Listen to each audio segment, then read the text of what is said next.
Track 63. You will hear an interview with a man who has spent the last year travelling around Britain visiting festivals. For each question, choose the best answer, A, B or C. We're here with Nick Lambert, who's been travelling around the UK over the last year, going from festival to festival. What inspired you to do this, Nick? Well, I retired after 40 years of teaching, so as you can imagine, I had a bit of time on my hands.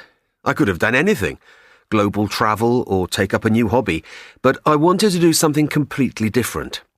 A friend of mine recently came back from the running of the Bulls Festival in Spain. She absolutely loved it. I know there are many great festivals in Spain, and I wanted to see how British ones compared. So I hired a van and hit the road for a few months to see for myself. What types of festival have you been to? Well, all sorts, really. Let me give you some examples. In May, I went to Hay-on-Wye in Wales. It's basically a literary festival, connected to words and ideas. Books, films, music and comedy, to name just a few.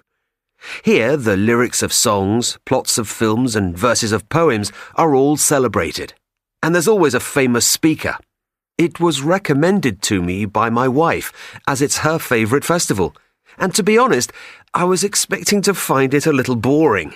I must say, though, that I was pleasantly surprised. Was this typical of the types of festivals you've been to? Actually, no. I've been to quite a few music festivals too. Glastonbury is really well known, but I went to one a bit less famous called WOMAD in Western England, which is held every July. Musical artists from all over the planet come to play at this world music event. I really loved the international flavour of the music, although I hadn't heard of many of the acts before. Spectators gathering around the many stages are definitely very well entertained. Where did you go next? I went to a small town in the south of England called Sidmouth. After watching different types of performances in Hay and at WOMAD, I decided to go somewhere I could be more involved. There's a folk dancing festival in Sidmouth in August. People typically dress up in traditional costumes. Me and my friends were all wearing Morris dancing clothing, mostly white with ribbons and bells. It was so much fun performing in front of so many people. The setting was perfect too. Sidmouth overlooks the sea, and this would have been my favourite festival under normal circumstances. Would have been under normal circumstances? Unfortunately, my bag with all my non-dancing clothes was taken. I think by mistake.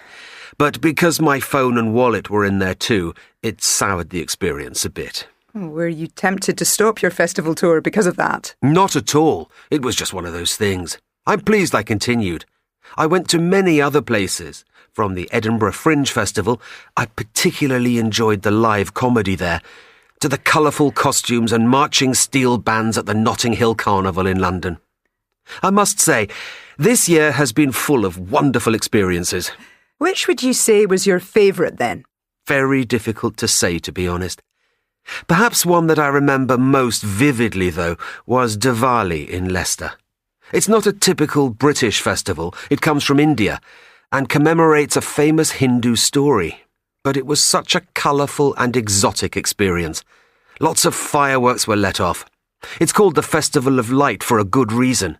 And the food was delicious, particularly the spicy chickpea curry.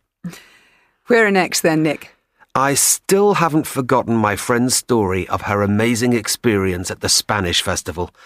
I'm thinking of travelling around Spain next year to visit their festivals. Let's see if I have the energy and the money. I'll make up my mind after a bit of a break. Doing this sort of thing isn't easy, but it's a whole lot of fun.